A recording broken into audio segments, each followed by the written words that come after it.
आदाब। आदाब। लेकिन मोहतरमा, आपको यहाँ कब्रिस्तान में आना, वो भी इस समय? देखिए, बुरा मत मानना, नामंजूर है। कोई मसला है क्या आपका? हमें कब्र खुदवानी है। अच्छा, आप नाम बताइए, मैं लिख देता हूँ। बेगम नूर बानो। इंतकाल किसका हुआ है? किसी का भी नहीं। हमें अपनी कब्र खुदवानी है। देखिए, आपको अच्छी तरह से पता होना चाहिए कि औरतों का कब्रिस्तान में आना सख्त मना होता है। औरत और मौलवी साहब भी सवेरे आएंगे। हमें कब्र खुदवानी इसी वक्त हमारे शौहर की कब्र के साथ। खाला, मैं आपकी कोई मदद नहीं कर सकता। कल सवेरे आ जाना, मौलवी साहब आ जाएंगे, उनसे आप दरख्वास्त कर देना। हमें सब कुछ अभी चाहिए। हमें अपने शौहर के पास जाना है। जाइए यहाँ से। अरे जाओ।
कब्र खोदने वालों की ही खुद रही है कब्र।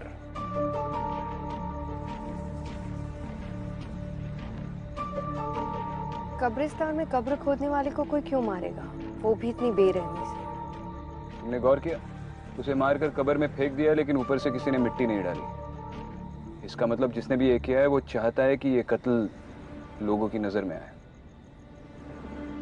ये कम्युनल झगड़ा भी हो सकता है। सुरेश सर भी कह रहे थे उस कम्युनिटी के लोग काफी घबराए हुए।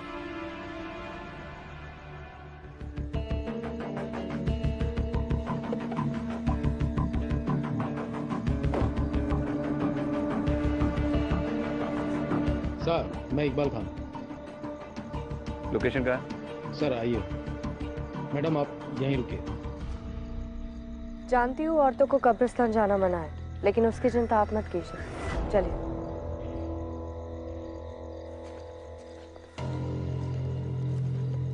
सर यही जगह है।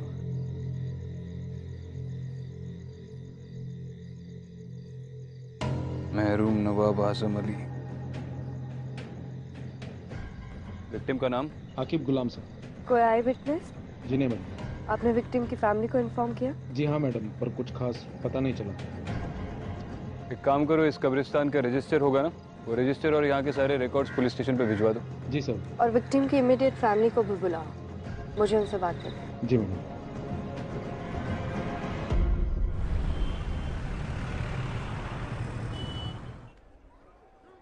माफ कीजिए, आपसे कुछ सवाल पूछने थे, इसीलिए अभी आपको तकलीफ दी। आप ठीक तो है? अब कुछ ठीक नहीं हो सकता। एक बेटी है हमारी, हर वक्त पूछती रहती है अब्बू कहाँ है, अब्बू कब आएंगे। मना किया था आपने, कब्रिस्तान का काम मत करो, कोई और नौकरी भी तो ढूंढ सकते हो। कहते थे खुदा का दिया हुआ ठुकराते नहीं। आकिब ने कब्रिस्तान की नौकरी कब से शुरू की? 3-4 हफ्ते पहले। और इन 3-4 हफ्तों के दौरान आपकी उससे कितनी बार बात हुई होगी? 1-2 बार बात हुई थी, पूछने पे बोलते थे सब सलामत, पर नहीं। हम जानते उनकी आवाज में एक अजीब सी घबराहट थी। सब कहते हैं उस कब्रिस्तान में शैतान का साया। ये सब उसी का किया हुआ है। ठीक है, आप जा सकती हैं। अगर दोबारा जरूरत पड़ी तो बुलाएगी।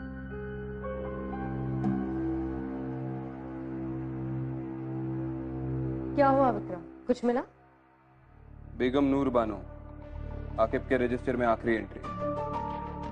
समझ में नहीं आ रहा है इन्वेस्टिगेटिंग टीम ने इतना बड़ा लीड इग्नोर कैसे कर लिया। सिर्फ नाम लिखा है, बाकी के सारे कॉलम्स ब्लैंक। पर ये बेगम नूर बानो है कौन? उसके घर का पता चल गया है।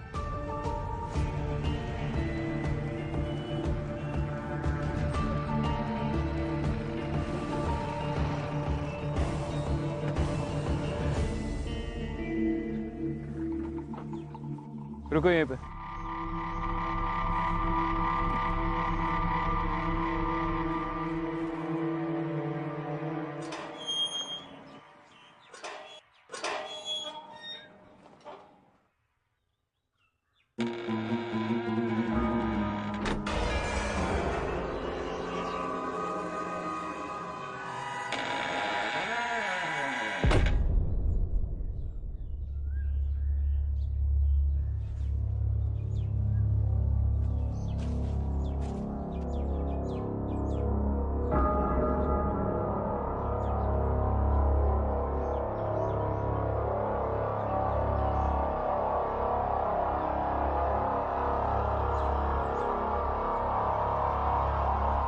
आप कौन?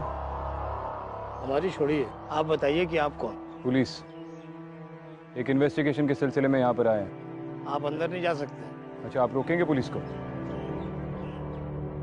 नाम क्या है तुम्हारा? नासिर। ये हवेली किसकी है? हमारे नवाब साहब की। वो है अंदर? नवाब साहब को गुजरे हुए जमाना हो गया है। हम नवाब साहब के खानदानी मुलाजिम हैं। नवाब साहब के गुजरने के बाद हम बेगम नूर की खिदमत में लगे हुए हैं। बेगम साहिबा ने खास हिदायत दे रखी है कि कोई उन्हें परेशान ना करे, और वो खुद भी बाहर नहीं निकलती है। आपके नवाब साहब का नाम क्या था? मरहूम नवाब आजिम अली। और आपकी बेगम नूर बाहर नहीं निकलती, मतलब कब से वो हवेली के अंदर ही रहती है? ये आज की बात नहीं है। नवाब साहब के गुजरने के बाद बेगम साहिबा ने अपने आप को हवेली में बंद कर लिया। पिछले 3 महीनों से उनको किसी ने नहीं देखा है। मैं हर रोज दोनों वक्त का खाना दरवाजे पर रख देता हूँ। वो तो खुदा का शुक्र है कि वो खाना खा लेती है। तो पिछले 3 महीनों में आप बेगम साहिबा से बिल्कुल मुखातिब नहीं हुए? बेगम साहिबा की आदत थी, वो इससे पहले भी 3-4 बार ऐसा कर चुकी है। वो अपने आप को कमरे में बंद कर लिया करती थी। शुरू में तो हमको भी बड़ा अजीब सा लगता था। डर लगता था कहीं बेगम साहिबा को कुछ हो ना गया हो। और हमें उनसे मिलना हो तो? मैंने कहा ना साहब, उनसे कोई नहीं मिल सकता। यही बेगम साहिबा का फरमान है।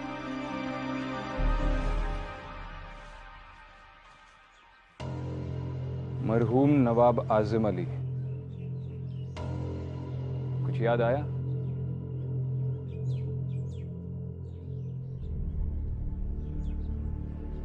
इस इमारत के हश्र को देखकर समझ में आता है इसकी नींव कितनी मजबूत होगी।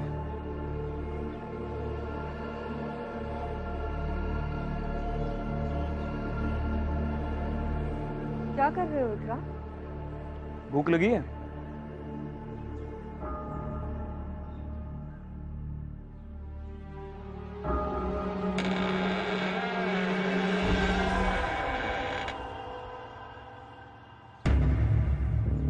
चलो।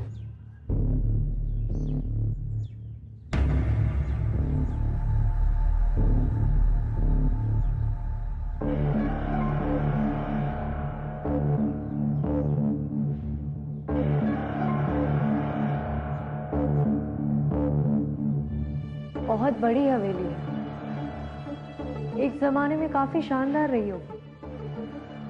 इसकी हालत देखकर लगता नहीं है यहाँ पर कोई रहता होगा।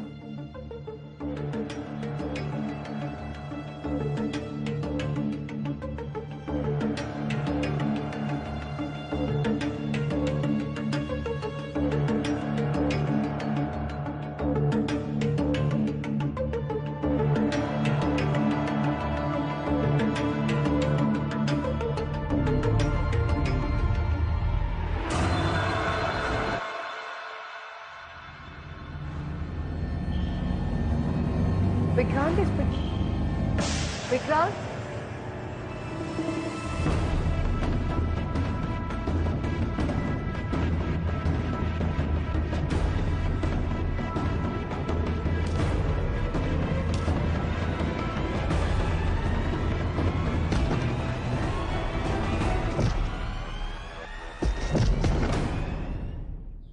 छोड़ दिया साहब, मुझे छोड़ दिया साहब। क्यों बे?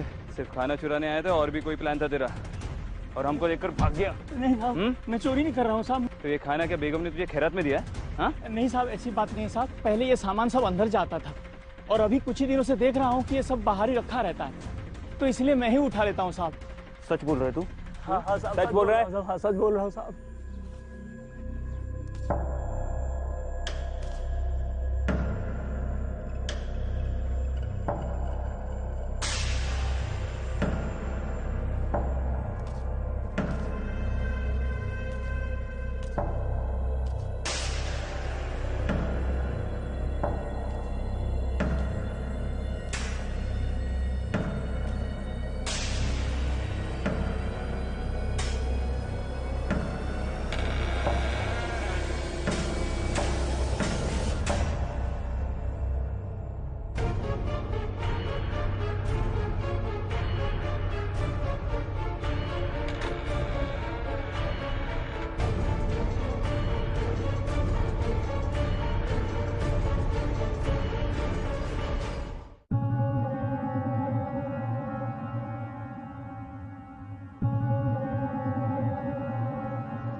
कौन कौन है वहां?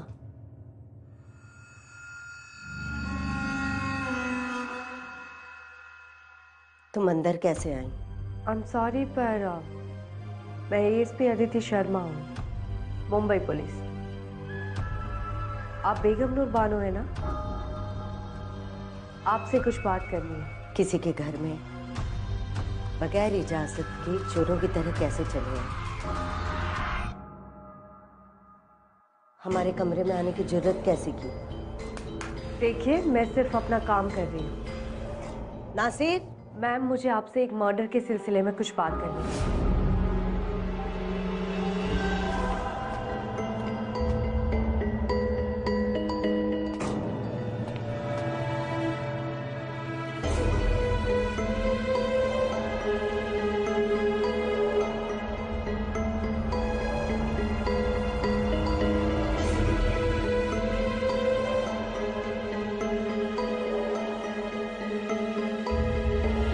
मैं अपने शौहर के पास जाऊँ। शौहर? नहीं, मैं तो आपसे ये पूछने आई थी कि उस कब्रिस्तान में अदिति,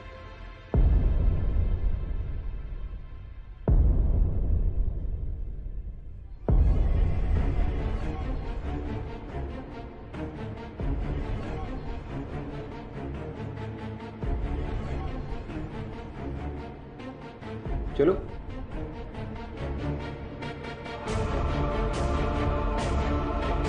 आओ।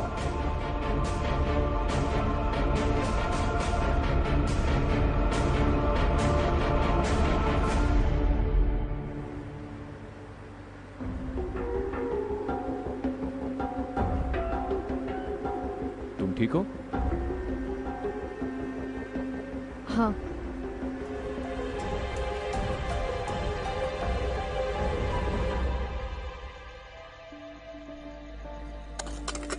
क्या जिंदगी है यार, रोज रोज एक ही काम।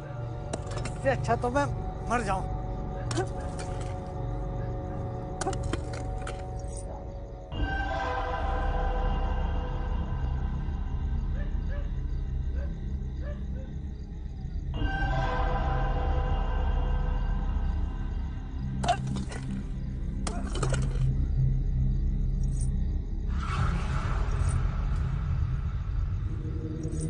कौन है?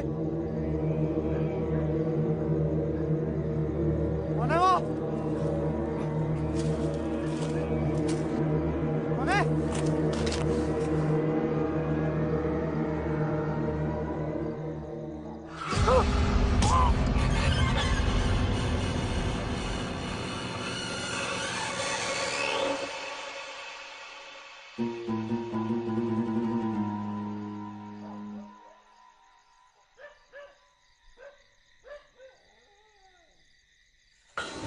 मुझे माफ कर दो, मुझे माफ कर दो। हमें अपने शौहर के पास जाना है। यासिर, बचाओ। हमें अपने शौहर के पास जाना है। यासिर, यासिर बचाओ, यासिर बचाओ, यासिर।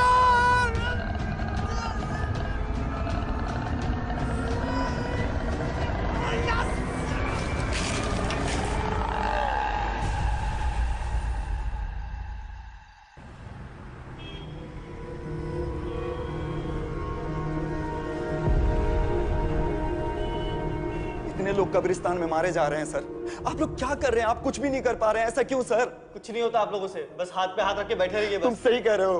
अरे कांस्टेबल, इन्हें पानी पिलाओ, ठंडा करो इन्हें, गर्मी बहुत बढ़ गई है इनमें। क्या बात है, क्यों गला फाड़ रहे हो? सब वो शाकिब मेरा भाई था। आगे बोलो। सब उस रात को जब मैं उसके लिए खाना लेके गया, जैसे ही मैं दरवाजे के पास पहुंचा तो उसके चिल्लाने की आवाज आ रही थी। ऐसा लगा जैसे वो किसी से माफी मांग रहा है। मैंने आसपास बहुत ढूंढने की कोशिश करी लेकिन सब वहां पे कोई था नहीं। आखिर कब तक ऐसे कब्रिस्तान में लोग मरते रहेंगे साहब? हमें जवाब चाहिए। सही वक्त आने पर सारे जवाब मिल जाएंगे। अभी तुम लोग घर जाओ। मेरे ख्याल से ये सब कुछ बेगम नूर कर रही है। इसका मतलब दिन भर घर पे छुप कर बैठने वाली रात को बाहर निकलती है। विक्रांत, तुमने बताया था ना, उस गरीब आदमी ने कहा था कि पिछले कई दिनों से मुलाजिम का रखा खाना किसी ने नहीं उठाया और खाना खाए बिना कोई जिंदा नहीं रह सकता। तो इसका मतलब ये है कि वो मर गई है और उसकी आत्मा ये सब कुछ कर रही है। उस मुलाजिम ने भी कहा था कि बेगम नूर महीनों तक बाहर नहीं आती है, तो हो सकता है कि अकेलेपन में उसकी मौत हो गई हो और किसी को पता नहीं चला हो। और मेरे ख्याल से उसकी बॉडी अभी भी उसी हवेली में। अब इसका जवाब तो वो हवेली ही दे पाएगी। खाना खाया तुमने? नहीं, क्यों? नहीं, उस मुलाजिम ने खाना घर के बाहर तो रखा ही होगा और अब तो वो चोर भी पकड़ा गया।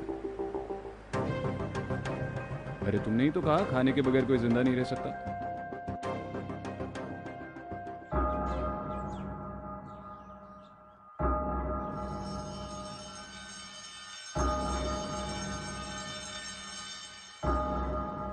आइडियली इंसान की लाश 4 दिन के बाद सड़ना शुरू हो जाती है, लेकिन ताज्जुब की बात यह है कि इस हवेली में बदबू बिल्कुल नहीं आ रही। अगर उसकी लाश पिछले 3 महीनों से यहां पर पड़ी हुई है तो बदबू जरूर आती। कोना कोना छान मारो and Aditi look for a stench.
Vikrant, ये बेगम नूर ही है। उसके गले में जो हार है उसे मैंने उसकी हर तस्वीर में देखा है। उस दिन वो मुझसे अपने शौहर के बारे में कुछ पूछ रही थी। हमें अपने शौहर के पास जाना। उसका शौहर वही है ना जिसकी कब्र हमने उस कब्रिस्तान में देखी थी, नवाब आजिम अली। विक्रांत, मुझे लगता है कि हम बेगम नूर की कब्र उसके शौहर की कब्र के पास बनाते तो शायद उसकी आत्मा को शांति मिल जाए और ये सब कुछ रुक जाए। शायद हाँ, शायद ना, लेकिन ये कंकाल पिछले 3 महीनों से यहाँ पर पड़ा हुआ है। यकीनन अब वक्त आ गया है कि उसे दफनाया जाए।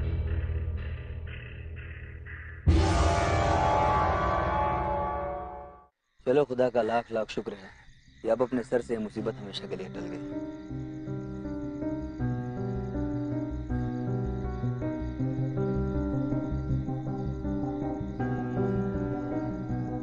मुझे लगता है अब सब कुछ ठीक हो जाएगा। कम से कम देर से ही सही बेगम नूर की आत्मा को सही अंजाम तो मिला।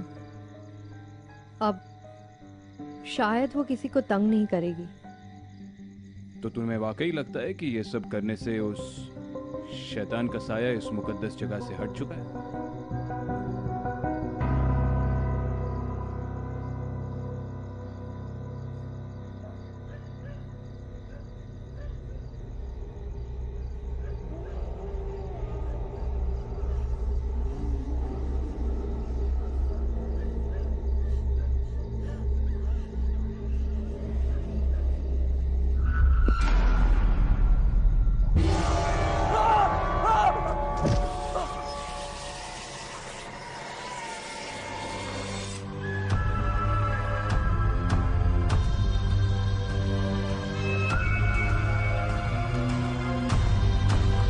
हमें अपने शौहर के पास जाना है।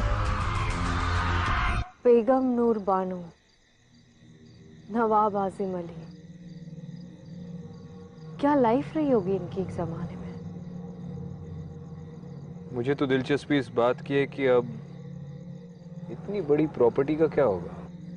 अब ना तो नवाब रहे ना ही बेगम साहिबा।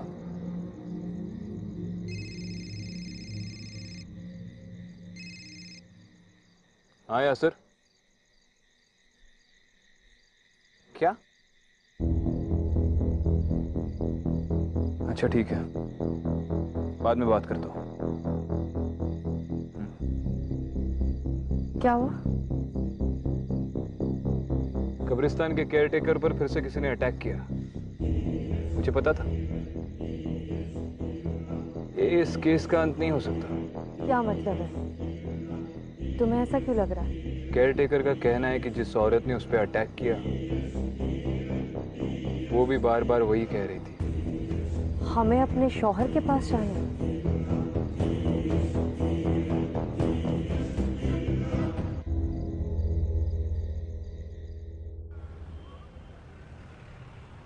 नवाब साहब बहुत ही इज्जतदार आदमी थे।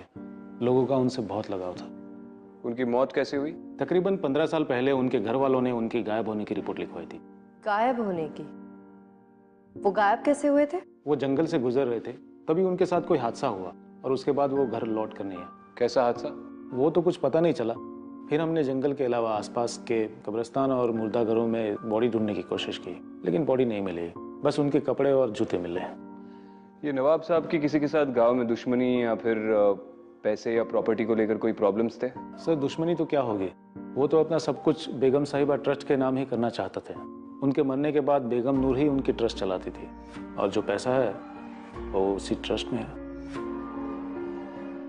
उस ट्रस्ट का एड्रेस है आपके पास? जी सर, ये रहा।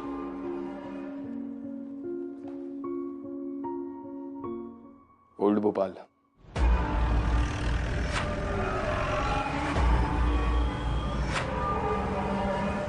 बेगम साहिबा किसी फरिश्ते से कम नहीं थी। खुद की औलाद ना होने की वजह से उन्होंने बच्चों के लिए ट्रस्ट शुरू किया था। फिलहाल कैसे चल रहा है आपका ट्रस्ट?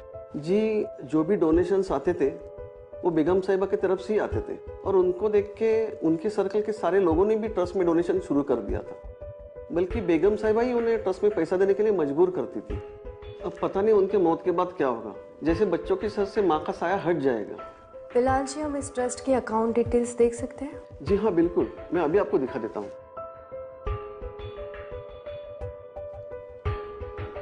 जी देखिए,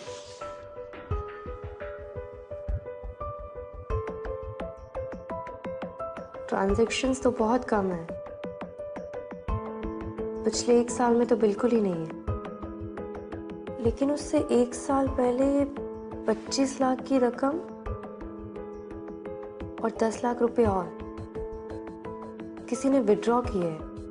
बिलाल जी, बेगम नूर के अलावा इस ट्रस्ट से किसे विड्रॉ करना अलाउड था? जी वैसे तो ट्रस्ट गरीबों की भलाई के लिए बनाई जाती है, लेकिन नवाब साहब और बेगम साहिबा के जितने भी रिश्तेदार हैं वो ट्रस्ट से पैसा निकाल लेते हैं।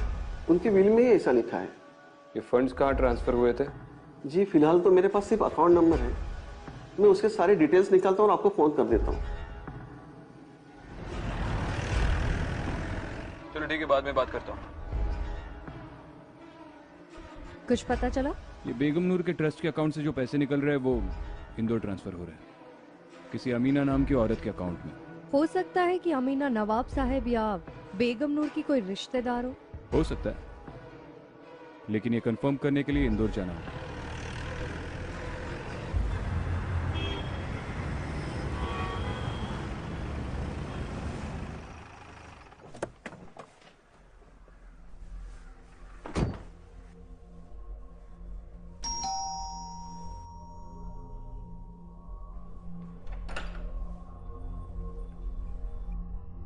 जी बोलिए, आप कौन? आप अमीना? जी आप? मुंबई पुलिस, आपसे कुछ बात करनी है, अंदर आ सकते हैं? हम आपसे एक केस के सिलसिले में बात करने आए हैं। हाँ पूछिए, क्या पूछना है आपको? आप बेगम नूर बानो को जानती है? हाँ, नाम सुना है उनका। अच्छा, तो उनके ट्रस्ट से पहले 25 लाख और फिर 10 लाख, टोटल मिला के 35 लाख आपके अकाउंट में कैसे जमा हुए? अच्छा ठीक है, आप उनके शौहर नवाब आजिम अली को तो जानती होंगी?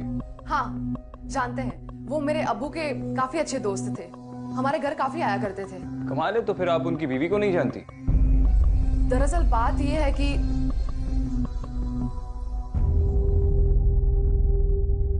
अमीना जी, इन तस्वीरों में आपके शौहर नहीं दिखाई दे रहे। आप यहाँ अपने बच्चों के साथ अकेले रहती हैं? जी वो बाहर गए हैं, मेरा मतलब है कि वो देश के बाहर काम करते हैं। बड़ा लंबा सफर तय करके आए हैं हम। जी? एक गिलास पानी मिलेगा?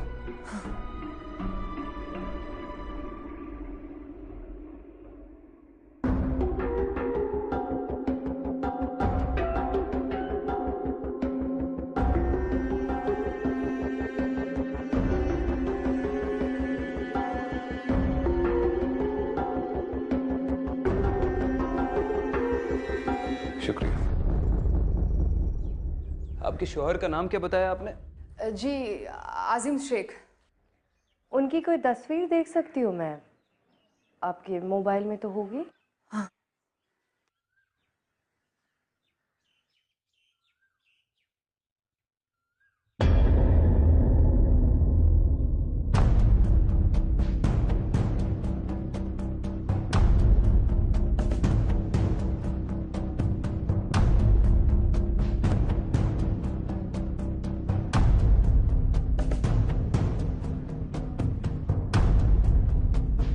नवाब साहब? लेकिन आप लोग कौन हैं? अरे नवाब साहब आइए, बैठिए बैठिए, आप ही का घर है, आइए आइए।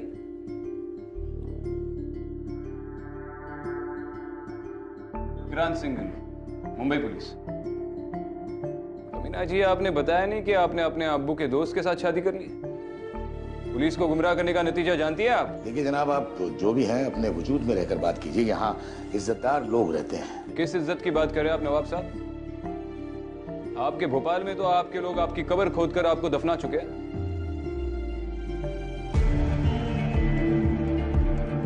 नवाब साहब, आपकी पहली बीवी बेगम नूर बानो आपको 15 साल से ढूंढ रही है और आप यहाँ पर? शर्म नहीं आती आपको? जरा सी भी इंसानियत नहीं है? मोहतरमा, दायरे में रहकर बात कीजिए।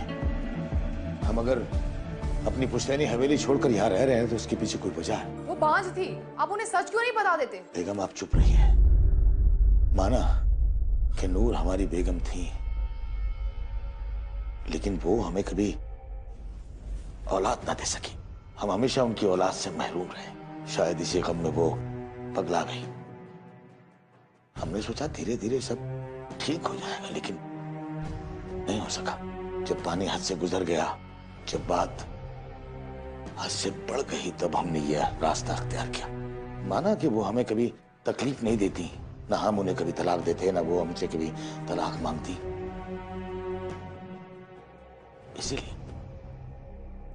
इसीलिए हम अपनी जायदाद, अपनी हवेली सब कुछ छोड़कर चले आए उनके नाम। उन्होंने वो हवेली नहीं छोड़ी, चुके उन्हें अंदेशा था कि उस पर कब्जा ना हो जाए। और आप ऐसी औरत की बात सुनकर चली आई। 3 महीने पहले ही उनकी मौत हो चुकी है। इन्ना लिल्लाहि व इन्ना इलैहि राजिऊन। और क्योंकि वो घर से बाहर नहीं निकलती थी, किसी को भी उनकी मौत की खबर नहीं हुई और उनका शरीर उसी हवेली में सड़ गया। या अल्लाह, इतनी दर्दनाक मौत। या अल्लाह, उन्हें जन्नत नसीब हो। वो तो उन्हें होगी ही। अब हम चले, दोबारा मुलाकात होगी।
सर,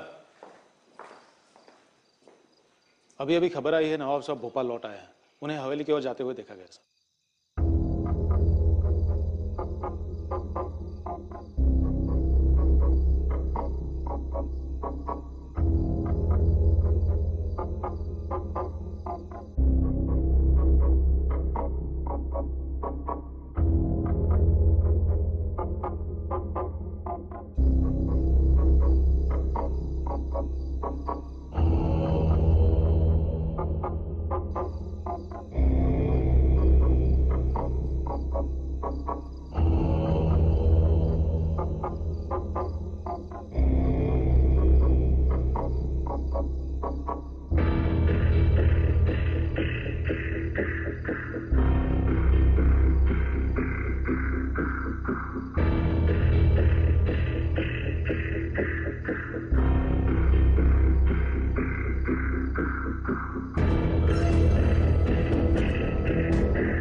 बेगम, हम आपके कसूरवार हैं, गुनहगार हैं आपके। बहुधा हमारा मकसद आपको तकलीफ देना नहीं था, लेकिन क्या करते, थक गए थे। हमने आपके साथ बहुत बुरा किया, हमें माफ कर दीजिएगा, माफ कर दीजिएगा।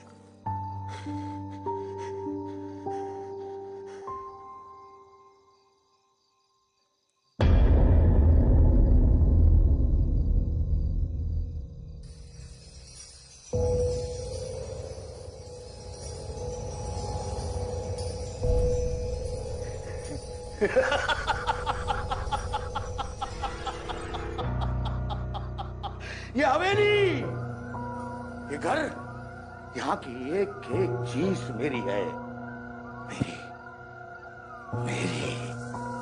अजीब बेवकूफ औरत थी तुम, खुद को 15 साल इस हवेली में बंद रखा। अच्छा हुआ कि हमने तुम्हें छोड़ दिया, वरना तुम तो हमें भी अपने साथ पागल कर देती। बेगम नूर, अरे अगर मरना ही था तो 15 साल क्यों हमें हमारे ही घर से दूर रखा?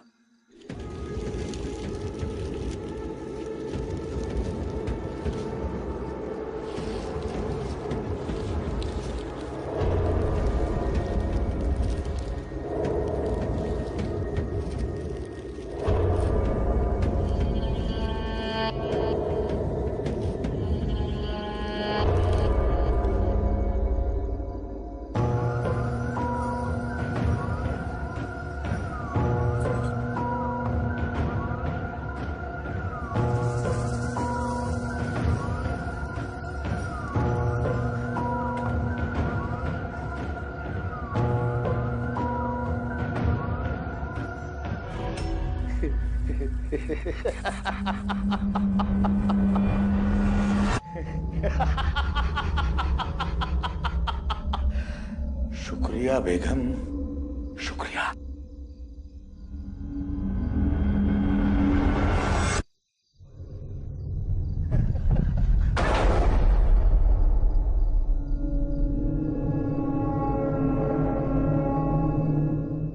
दरवाजा खोलो, दरवाजा खोलो। नासिर, कहाँ जा रहे हैं आप?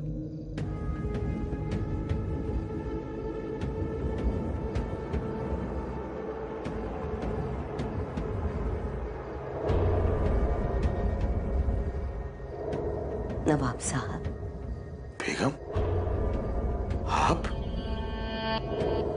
हयात हैं?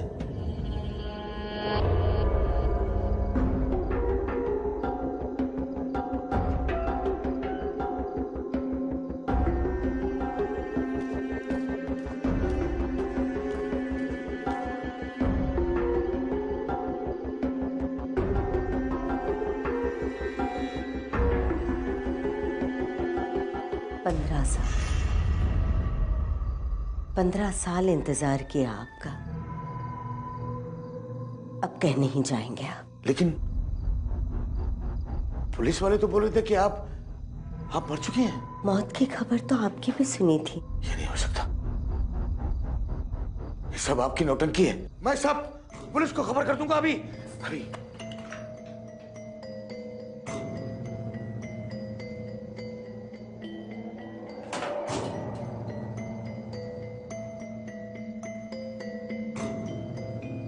बेगम,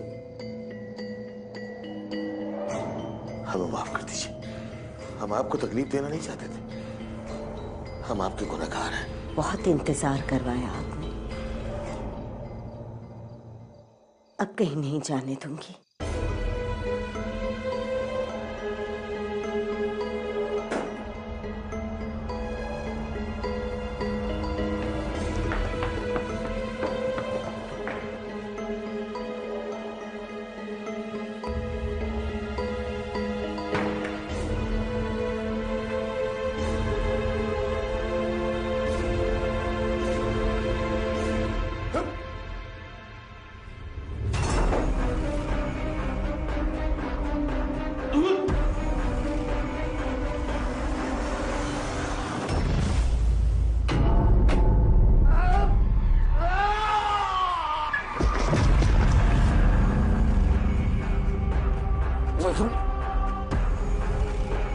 मैं तुम्हारा गुनहगार, ये सब कुछ मैंने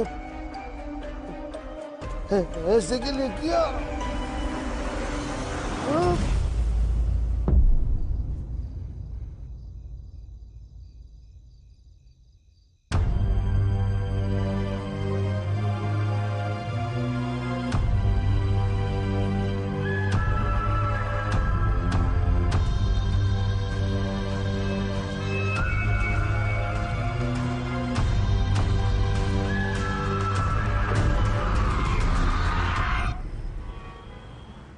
तुम्हारी अमीना से बात हुई?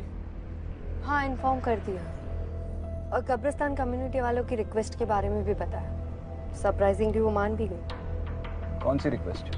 वो लोग चाहते थे कि नवाब साहब की कब्र बेगम नूर की कब्र के पास बनाई जाए ताकि उनकी आत्मा को शांति मिले। और अमीना इस बात को मान गई? मान गई।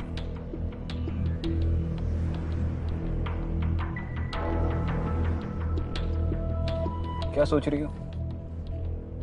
यही कि नवाब साहब का सच जानने के बाद मुझे नहीं लगता है कि बेगम नूर उनकी कब्र के पास रहना चाहती है। तुम्हारा ये बेगम नूर के साथ का रिश्ता मुझे ठीक नहीं लग रहा है। क्या मतलब है? तुम इंसानों के साथ रिश्ता क्यों नहीं रखती?